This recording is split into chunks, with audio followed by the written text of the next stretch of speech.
Welcome back to the Horn Takes podcast. I am Sean Redfern. It is a beautiful Sunday morning today. Man, I'm riding solo today.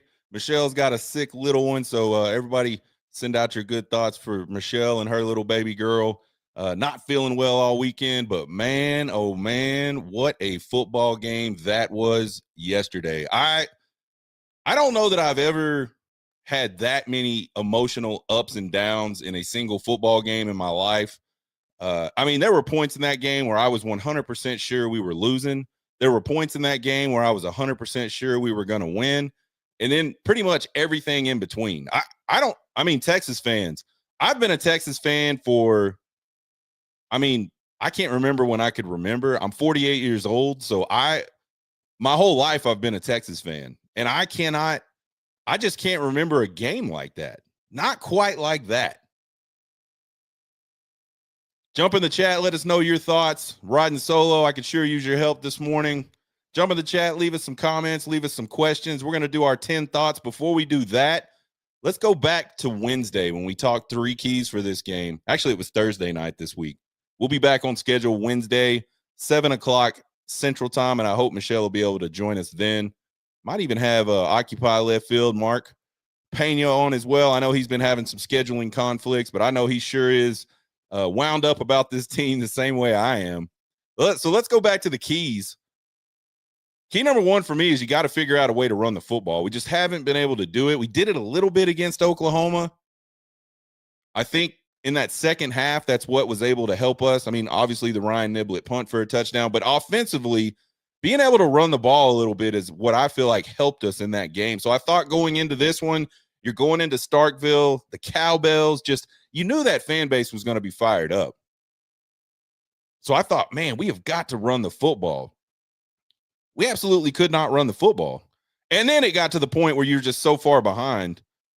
They're down 17 at halftime. There's not a whole lot of run the football left when you're down 17 at halftime, especially when we just haven't been able to break any big plays. But I thought earlier in the game, there were a couple times where they got some yards and they just couldn't.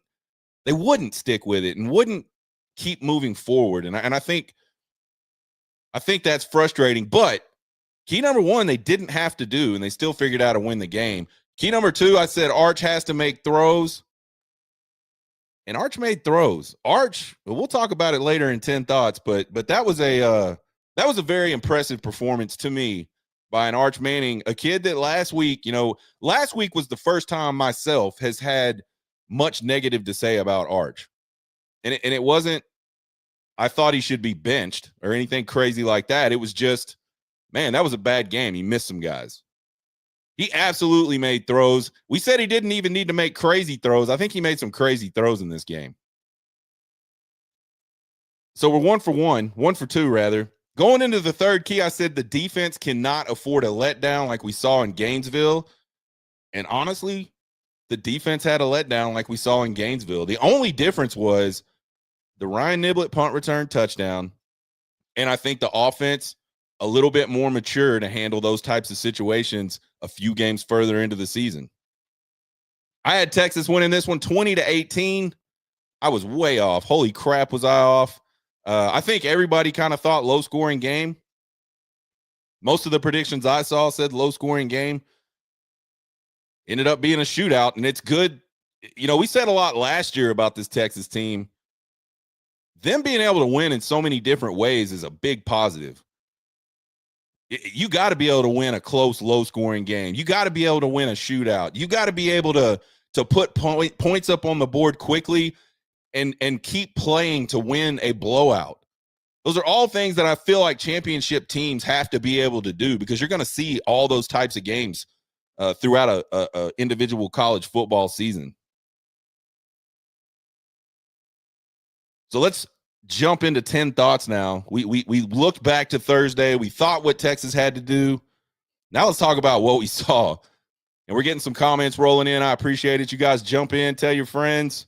Let's see what we got comment-wise before we get. Yep, great game, absolutely. Arch kept us in that game, absolutely. Our friend Michelle, she can't be without us. I love it. So 10 thoughts, and this is just if you haven't seen this show before, this is just me and usually Michelle just having a conversation about what we were thinking during the game. Number one for me, and I tweeted this out yesterday, probably in the first half, maybe early second half.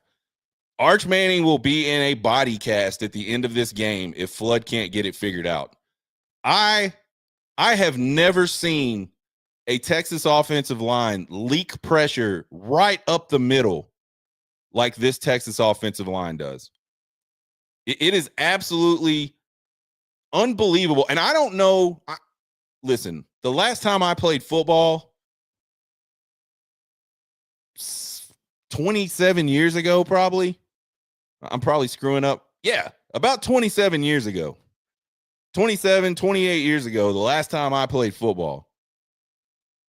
No, that ain't right. Yeah, that's right. Doesn't matter. Around there. It's been a quarter of a century. Let's just put it that way.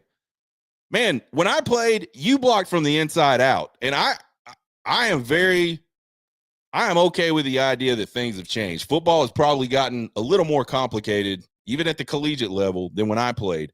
But I've never known a scheme that says, hey, left guard, or hey, right guard, or hey, center, just let this dude run right up the middle and don't even touch him.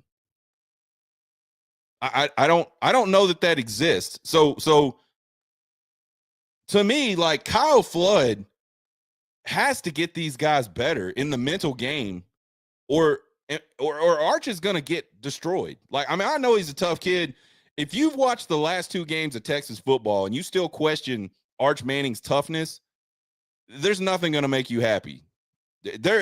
That kid is hung in there, taking hit after hit after hit, just multiple times a game. And I'm talking like big hits. Kyle Flood and that offense, they got to get that figured out. And we saw Arch leave the game late. Wasn't necessarily what I thought would happen, you know, in terms of him maybe getting hurt. But Arch Manning had to wake up this morning and feel like someone threw him out of the back of a tractor trailer truck going down the highway, and he just got hit by about 50 cars. That dude has got to be so 1,000% sore right now. I can't even imagine. I mean, I kind of can, but my God. Stop giving up free runs at the quarterback. It's tough enough already. It's tough enough to be Arch Manning right now. We got to stop with that. Number two, tale of two halves. Really, tale of two quarters, because the middle quarters for Texas offensively almost didn't exist. Texas comes out of the gate shooting. Love to see that. Ridiculously fast start. I believe, you know, they scored in 2 plays right off the bat. Pretty sure the defense got off the field 3 and out. At that point, Texas fans were like, and that's where I was like, all right, they showed the hell up. We're ready to go now. Like, let's finally. And then nothing for over 2 quarters. Defense giving up like ridiculously big plays. The offense can't get anything going. They can't protect. They can't run the football. They won't run the football. When they do run the football, they're running it sideways instead of forward. Like, just like everything we've been talking about all season long.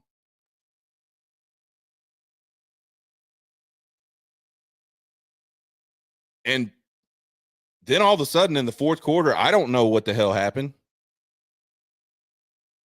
I think I know what happened. Based off of some of the context I've seen, I saw a clip about Steve Sarkisian, like something he said during his presser. I think they just opened it up. They don't have a choice. They just opened it up in the fourth quarter. And maybe that's what this team needs to do. Maybe that's the offense the rest of the season. I don't know. We heard nothing but all gas, no brakes from Sark the second he got to Texas. And in some, you know, I think early on, we saw a lot of that. We saw a Casey Thompson led offense that was very, very explosive. They just couldn't play defense. They couldn't hold on to leads, but they scored a lot of points. They moved the ball. And then Quinn steps in and we go to more of this, kind of shorter passing game, a little more controlled, mixing the run in more. A lot of screens. Not a whole lot down the field. And yeah, in the fourth quarter yesterday, they just kind of open it up and holy shit, the floodgates open up. Like the heavens open up and points start raining down. I personally, yes, again, I talked at the top of the show how just emotionally wild this game was to me. As we headed into the fourth quarter, I did not think Texas had a chance to win. And I think the number floating out there with 11 minutes and change left, maybe 12 minutes and some change, ESPN's computer gave Texas a 1.4% chance of winning that game. That's how bad. I mean, that's as close to zero as you can get without being zero, pretty much. And so I think I won't speak for all Texas. If you were a Texas fan out there and you thought Texas was going to come back and win that, like legitimately, not like, oh man, we're going to come back and win this. We got to, right? I'm talking about like you thought Texas was going to win that game. My hat is off to you. You are probably like I want to hear from you. Jump in the chat. Tell us your thoughts. Tell us your story. I want to hang out with you. Maybe you'll keep me more grounded, more level. I don't know. I didn't think we had a chance in hell of coming back and winning that game. And honestly, I'm not hating on people that maybe say they did. I don't know how any human being that watched the first 3 quarters of that game would go, yeah, man, we're coming back. Like and mean it. I feel like there's a lot of fans that say we're coming back and they don't really mean it. They're just like, they're those, we got to get the positive vibes out there. And there's nothing wrong with that. I thought we were done. And just what an amazing fourth quarter. Everybody played. I mean, I was questioning like the work they put in all off season. And I've always said this team has bodies, man. This team has pieces everywhere. They just got to go play. Speaking of fourth quarters, studies need to be done on teams that kick the ball to Ryan Niblett ever, but certainly in the fourth quarter. That is 2 fourth quarter punt return touchdowns for Ryan Niblett in the last 3 games. I don't know, man. If I'm an opposing player, if I'm an opposing team, if I'm the special teams coach of any team we play the rest of the season, I'd rather shank it off the side of my foot for 5 yards than let that man get set up and get a return going.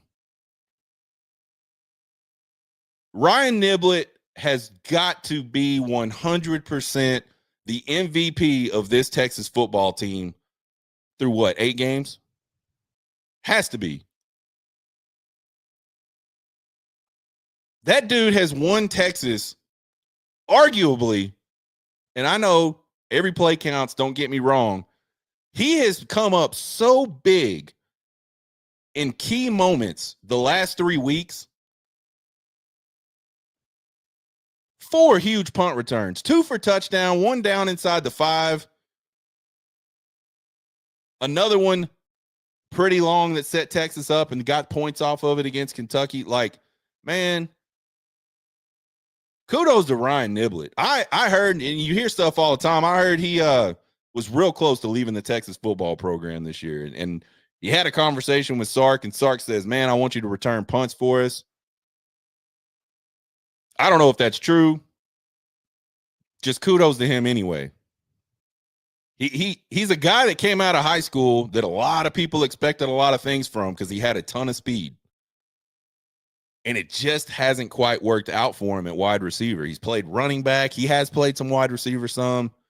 He's been one of those guys that just says, you know what, coach, like I'll play, whatever. Like I'll just play.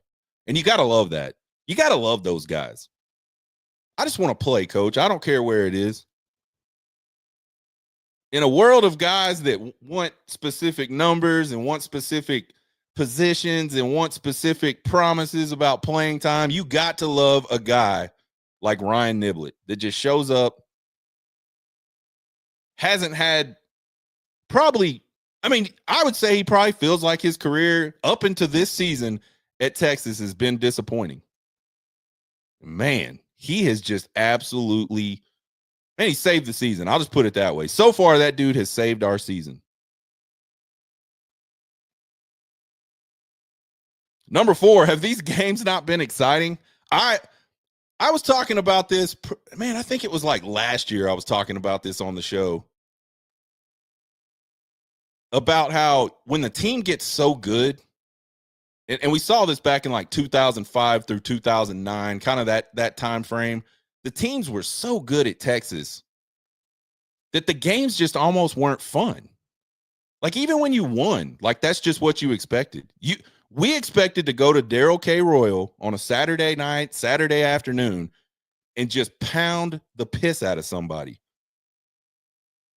And we did most of the time. And we walked out of Darrell K. Royal and we were happy. We cheered.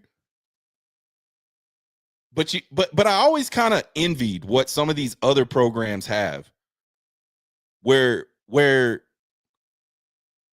in games and you can just tell that the people are just like having fun.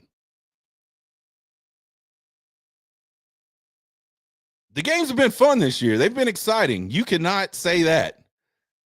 You can't say they haven't, rather. Like holy shit. And I don't know how much more of this I can do, but I'm going to be here. I'm here for it. Let's check out some comments real quick. Yeah, Michelle says it's been confirmed that Sark said Niblett trusted him and decided to stay. Yeah, maybe that's what I've heard. So, man, kudos to both of those guys for making a good decision on that one. But yeah, have not the games just been fun? Does this team not, and I don't mean to compare him to this team, but I was sitting there on the patio yesterday, me and the wife were watching the game. As that comeback starts to happen and it starts to become real, like, you know, like you'll score and you're like, the last 2 times we scored, the defense gave up a touchdown right after that. That's what's going through my mind. Like, can we not do that? Like, if we don't do that, like, we might have a chance. But then as it started to become real, I started thinking about just how, like, you know, how sort of hard these last 3 weeks have been, like how tough those games have been. And I started thinking about that 2002 Ohio State team that everybody all season long, oh, they're garbage. That team's garbage. Now, granted, they were undefeated, so it's not exactly an apples to apples comparison. But I just remember that team, nobody gave them a chance like all season, and they just figured out ways to win games. I mean, they had probably the most unlikely quarterback, national championship quarterback ever. What was his name? Craig Kringle. He was like a pre-med guy, a biochemistry major or something. But that dude just, man, and all of them, they just found ways to like win games.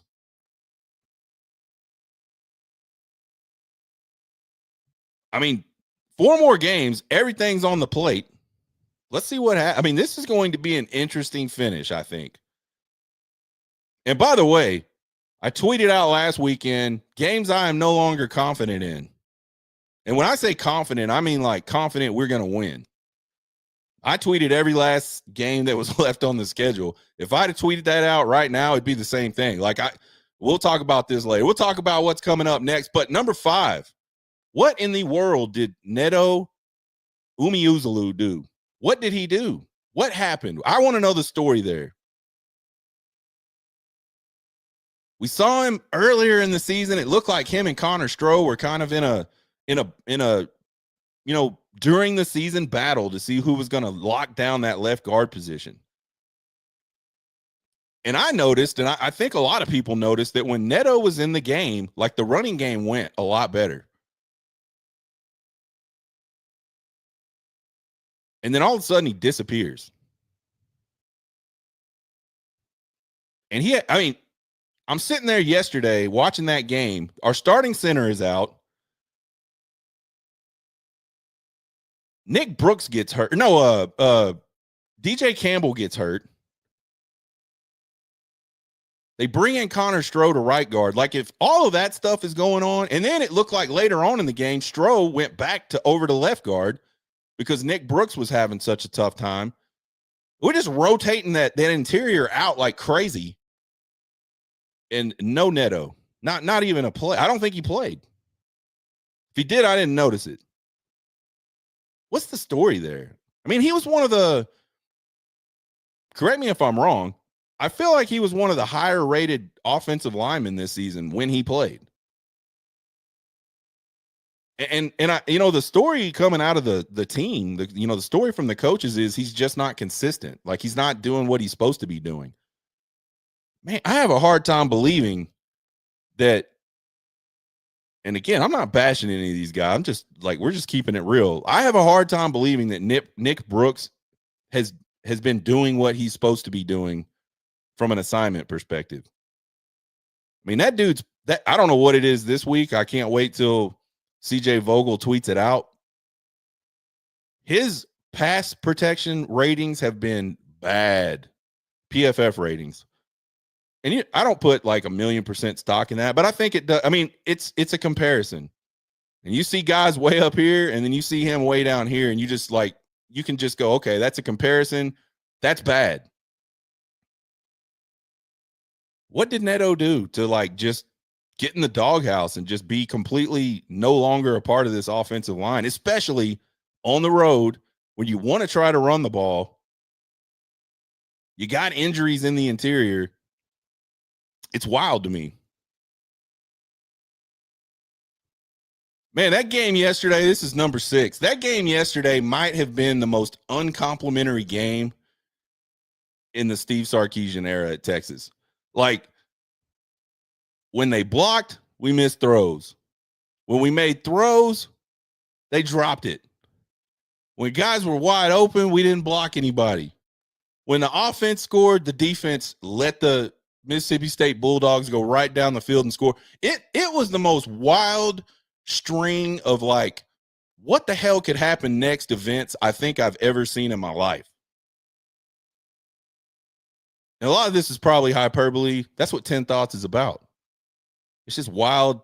Sean's been drinking, sitting on the patio. What is going on? Thoughts. That first half was like just one thing after another.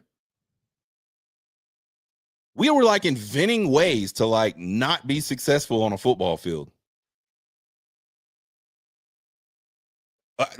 For everybody, not just the play. Like, I felt like some of the coaching decisions were kind of odd. Like, I just felt like it was like, just fade yourself. Do the opposite of what you think you should do. And Texas would have been up by like 40 points.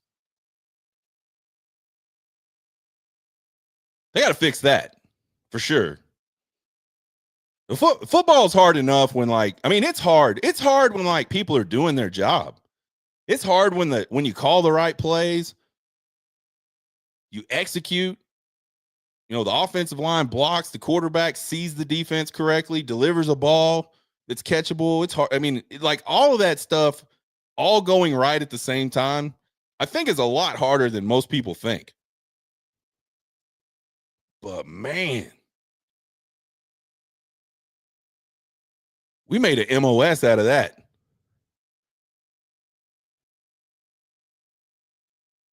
That's like a job in the military.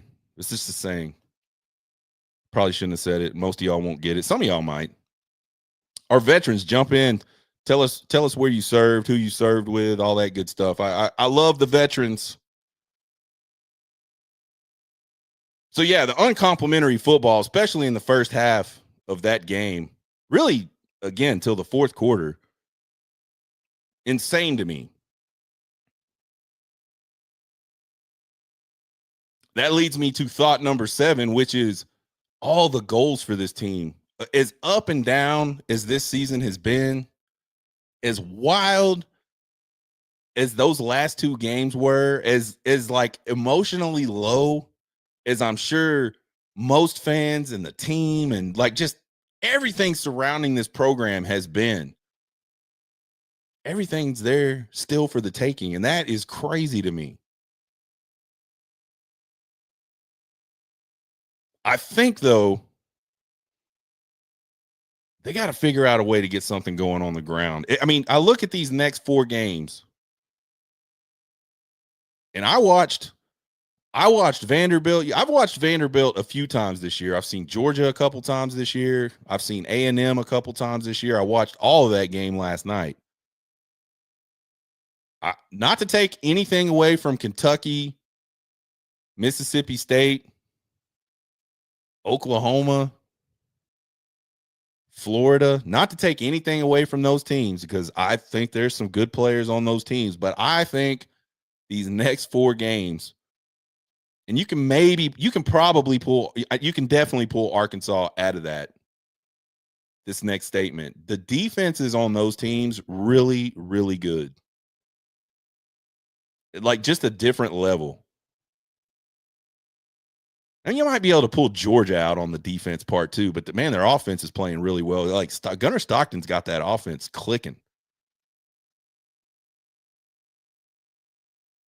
So I think if you're Texas, man, you got to do whatever it. You got to do whatever it. I said at the end of last 10 thoughts, Steve Sarkisian has some tough decisions to make.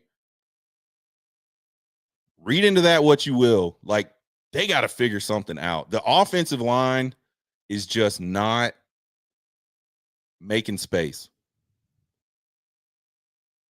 And you can talk about the schemes, and I have, and I'll probably will continue to. I do not understand why you would run sideways ever. I don't get it. I thought yesterday when they put the back in a single back right behind Arch, I was so happy. And they ran the ball like almost dive plays, just like simple dives. Everybody's going forward. The line is not sideways. The running back is not sideways. They did that like 3 times early in that game. Baxter ripped off 11 yards on one of them, and he picked up 8 yards on 2 carries before that. So like 19 yards on 3 carries, and then they never did it again. Here comes the sideways. I just cannot get with that. Here we go. U.S. Army, 384th Field Artillery Battalion, Federal Republic of Germany. Joe, thank you for your service, man. I really appreciate that. Anybody else out there, veteran, let us know. Let us know where you're from, man, what you did, where you served, all that good stuff. I'm a veteran myself, man. I love those vets. So, yeah, they got to do something, man. I just don't think you're going to beat Vanderbilt. I don't think you're going to beat Georgia. And I don't think you're going to beat Texas A&M without having some semblance of a run game. Go back to last year. Georgia twice, Ohio State. Texas struggled offensively in those games, and they could not run the football. I mean, Kirby Smart has got to be sitting there right now, just like absolutely licking his chops. Because he knows if he brings 6-7 guys up on the line of scrimmage, our offensive line's about to be confused. Somebody's getting free. I mean, I have never, and I know this goes back to another thought. I've never seen guys running free like that. I mean, it is crazy.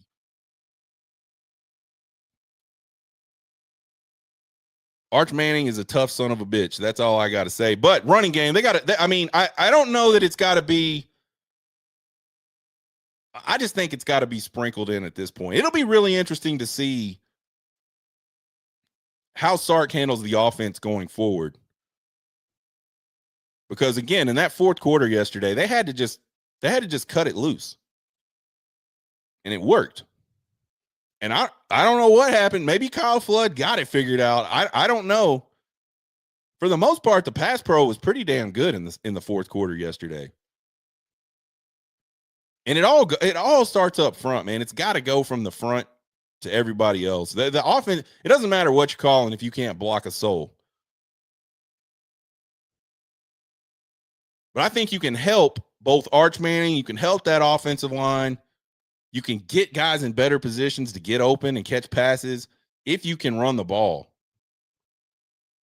So we'll see. We'll see if they just totally abandon it and just go balls to the wall. Let's get it down. I don't know. I don't care at this point. Like, at this point, for me, it's just win. We were past the point where probably the deficiencies that this team has are going to get fixed, like totally fixed.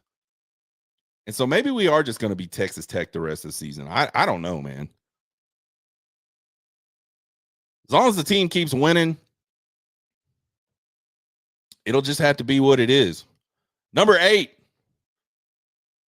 Arch Manning was absolutely fantastic yesterday. I've already talked about how tough that kid is. Man, he was amazing yesterday. To take the beating that he took the last 2 weeks and just continue to go out there and play tough and make plays with his legs, with his arm. I know I was a little down on Arch last weekend because he missed throws. He can't control the pass protection. He can't control that there's a guy in his lap and he has to get the ball out and it might be a little inaccurate. He can control it, though, when there's guys open and he just misses. And we did not see that yesterday. I thought he was fantastic. And by the way, shout out to Matt Caldwell, who comes out of the bullpen in freaking overtime and drops about the dimiest of dimes for a touchdown to put Texas up that you can possibly drop. I mean, what's going through your head? You've been chilling all game. I'm sure he's involved. Like, he's probably got a headset on. He's probably paying attention to what's going on. That's what quarterbacks do. Probably highly involved in like what's going on in the game, but hasn't been on the field since warm-ups 3 hours ago. Arch goes down and you got to come in and do something. I mean, I thought we were just going to run the ball at that point. But no, man, they get man. And I think I saw where he audibled into that, where Sark said he audibled. Someone said he audibled into that.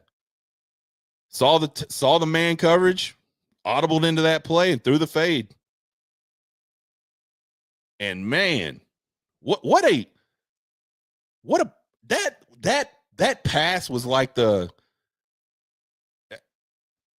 it was like the summation. It was like everything that whole game was emotionally was personified by that play and the review afterwards. Was it not? Like, you're sitting there looking at it and you're like, so my wife, when he threw it in real time, she's like, that was a touchdown. And I'm like, I don't know, man. That was close, like super close. And then they showed an angle where it looked like his foot was out.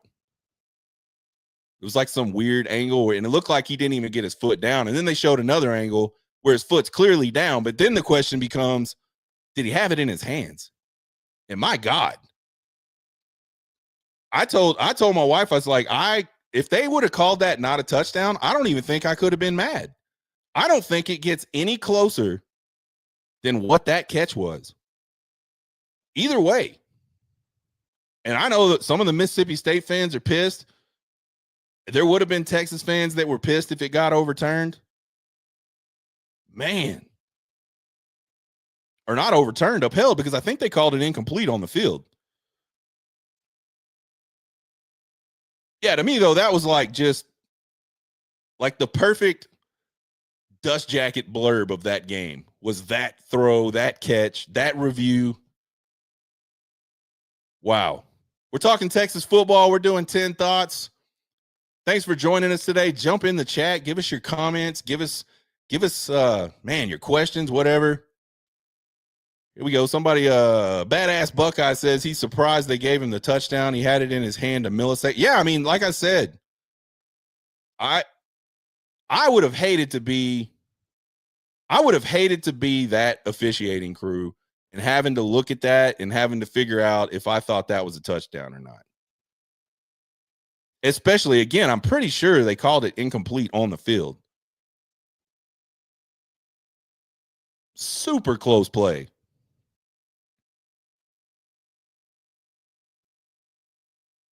Yeah. I don't know, badass Buckeye. I don't know. I mean, like I said, I wouldn't have been pissed. I would not have been pissed. I would have been disappointed. But to me, I looked at that and I was like, man, I don't know if he's got it or not. Like, what is considered possession anymore?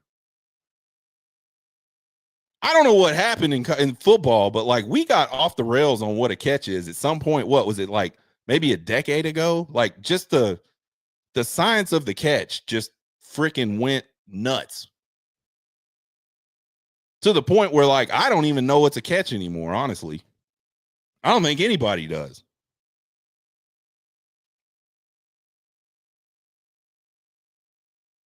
Shout out to Matt Caldwell. Give that man some props. That was awesome. Not easy what he did. Thought number 9. Why do we play so far off the ball in the secondary? Man, we 2 weeks in a row, we have just given up easy throw after easy throw after easy throw. I mean, I know why. I know why PK does it, man. I get it. The philosophy is sound. Keep people in front of us. Let's make tackles. Let's make them drive the length of the field because statistics show you're going to mess up. Statistics show that driving the ball down the field, not an easy thing to do without penalties, without, negative plays, all of those things that kill drives. But I just, man, like there's got to be some gray. I'm not saying let's bring them all up on the line of scrimmage and freaking zero coverage or anything crazy like that all the time. I'm just saying when Blake Shapen is lighting your ass up, and I use that term very like, I don't even know what I use that. Like he wasn't lighting shit up. He was just throwing the ball. It's like he's playing catch in his backyard. It's like me and my dad playing catch in the backyard. That's how open people are.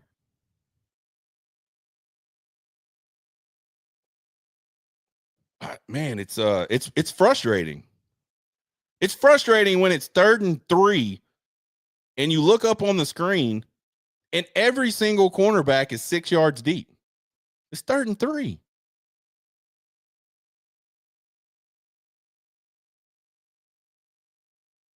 I know there's a lot of smart football people out there. There's a lot of them that are way smarter than me.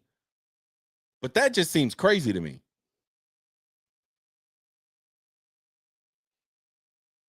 I mean, you see guys coming across the middle on these little shallow crossing patterns, and there ain't nobody within freaking 15 yards of them. And I'm sure that's a breakdown. I'm sure that's not a scheme thing. I just don't. I don't get it. Help me understand. Jump in the comments. Help me understand.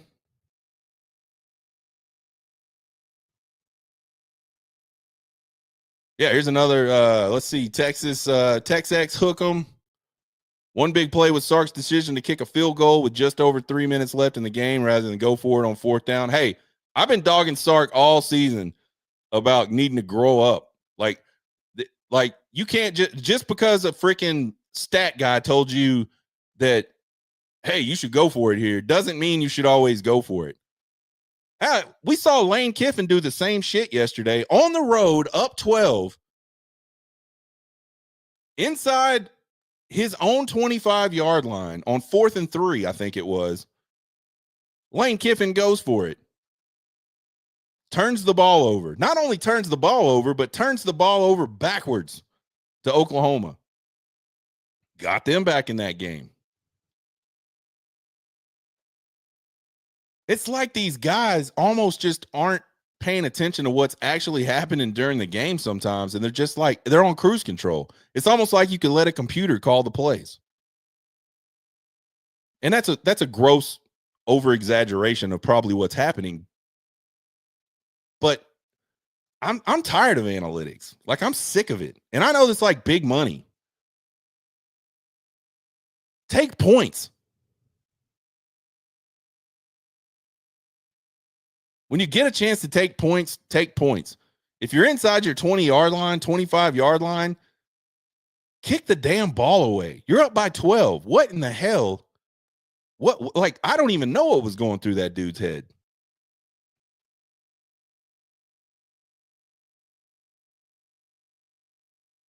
$86 plays for the second straight week for this defense. A lot of that's the offense not being able to move the ball consistently. But when you play off the ball the way Texas does in the secondary and you just give up easy catches, I mean, those guys took 3 steps, turned around, balls there. Completely uncontested throw. That was like on repeat the entire first half.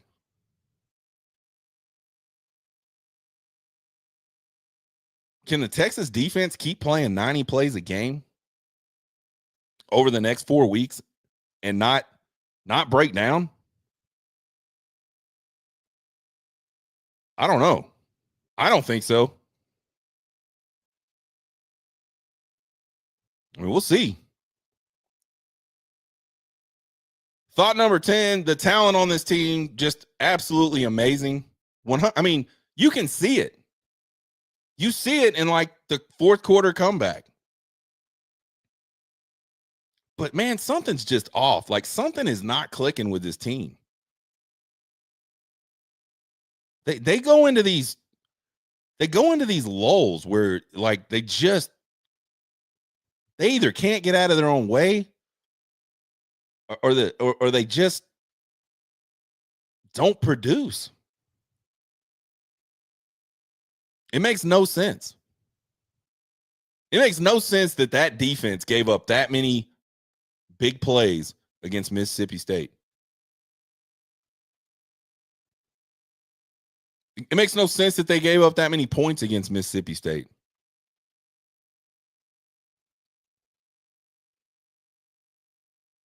If this team can figure it out and avoid being in their own way, I know you could say this for a lot of teams. This isn't like some magical, super smart thing I'm about to say, but if they can figure that out, they got a chance to run the table.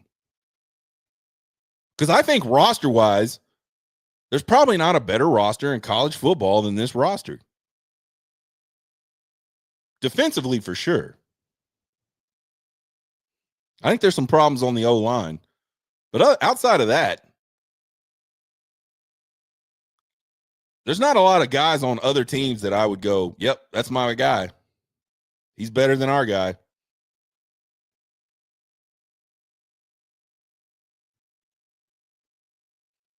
I don't know what that is. I don't know what the thing is. It may be a combination of a lot of things. It probably is. That's usually how life works. It's usually very rarely just one thing. And I don't know if 8 games into the season, there's even a chance to figure that out.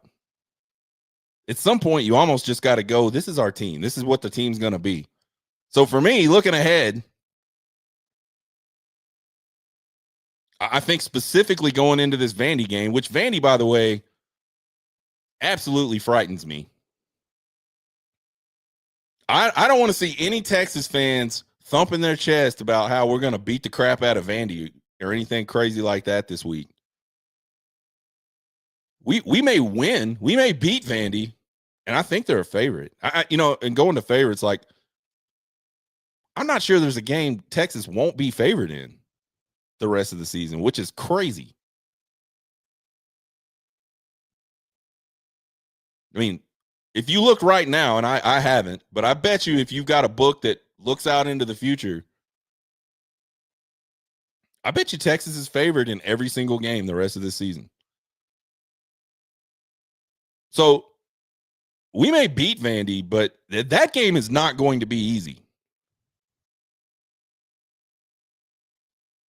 Diego Pavia, and I said, I don't know if I said it on the show or just tweeted it out, but that dude is like one of the funnest players I've ever seen between the whistles. I can't get down with the way he is outside of football, but watching that guy play when the ball is snapped till the whistle blows is really freaking fun. Like, that dude can play. And now he's got some guys around him that can play. That dude at Vandy has, man, give him credit. That he has turned that shit around quick. So that's a tough team. If we beat them by 2 scores, I will be surprised. I think it's going to look a lot like what we've been seeing.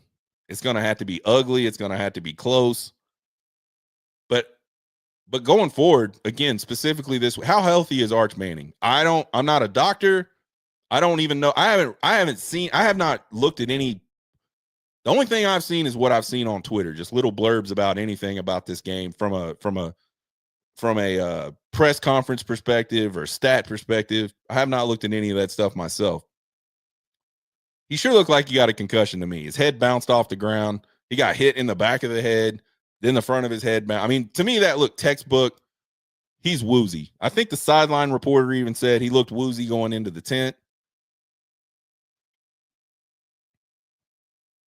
Not saying you can't come back a week later from a concussion, but we've seen them. Sometimes they linger. Like, I don't know.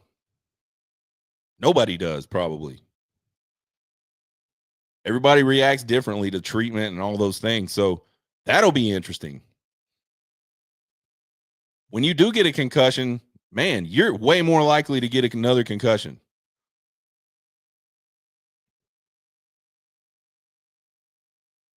Arch Manning gets the shit beat out of him every single game. So you got 4 games left regular season on the schedule. Like, how healthy can we keep the quarterback?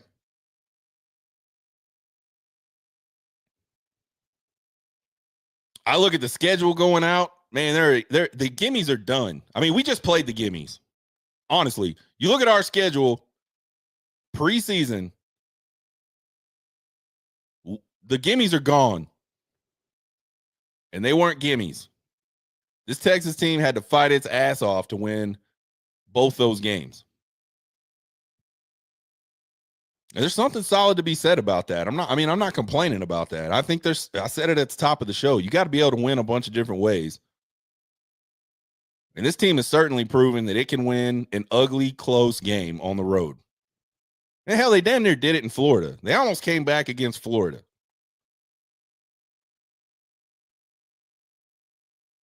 But you got Vandy.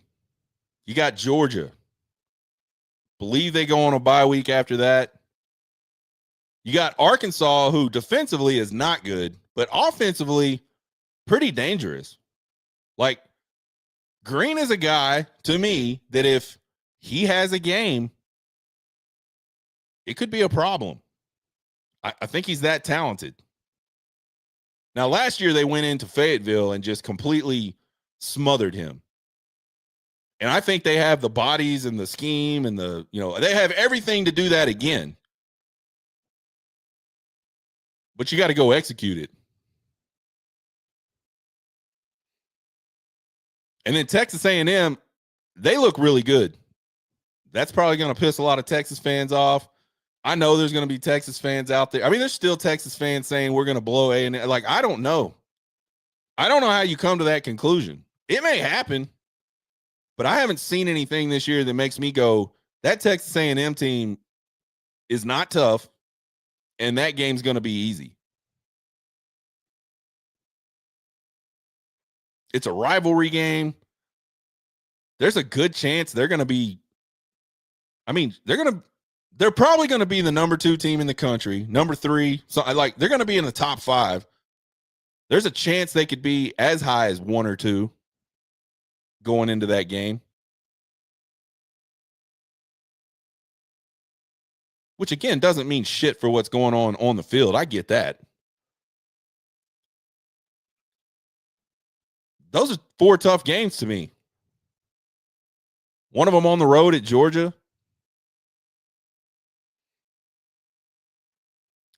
Steve Sarkisian hasn't gotten the Georgia monkey off his back yet. Granted, it hasn't been a long time. We're talking a very small sample size.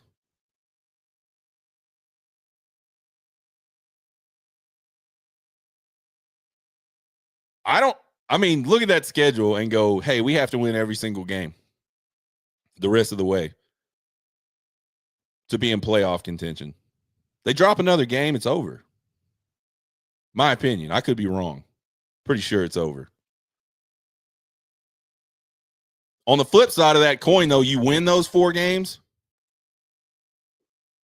Texas would definitely be a top 10 team at that point, right? I mean, you beat Vandy, you go on the road and beat Georgia, you beat Arkansas, and you beat Texas A&M, who's probably going to be a top 5 team. Vandy's going to be I can't wait till the polls come out. I mean, I haven't looked at Vandy's remaining schedule, so I don't know exactly, what the odds are of them staying undefeated. That'd be a bunch of pretty big wins for Texas if they can figure out how to navigate those 4 games and come out 4-0 in those 4 games.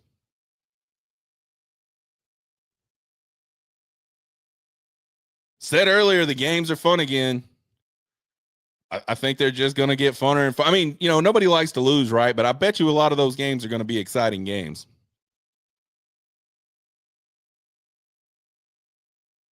Something to be said for exciting games, win or lose. But yeah, I worry about this team's health as we head into those. Those are going to be really tough games physically. Like, and then we're talking kids, man. And I use that term loosely. Like, they're not really kids. Like, they're 18 to 21, 22 in some cases, probably. I don't think a lot of people remember, a lot of old folks like me, it's hard for us to remember just how, like, mentally stupid we were when we were 18 to 21, 22. It's going to be a challenge to be mentally focused through those 4 games. It's going to be a challenge for sure to be physically ready to play. This schedule, and I know a lot of people were bagging on it to start the year because it's just a flip of our schedule for last year.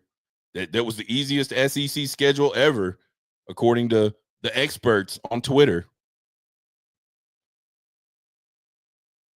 This is a grind schedule. Even the teams that aren't good. I mean, look at Mississippi State. Close with Tennessee. Close with Florida. Close with us. Yeah, their win-loss record's not great. But they're not getting the shit kicked out of. They're like battling teams. They just can't quite figure out how to get it done.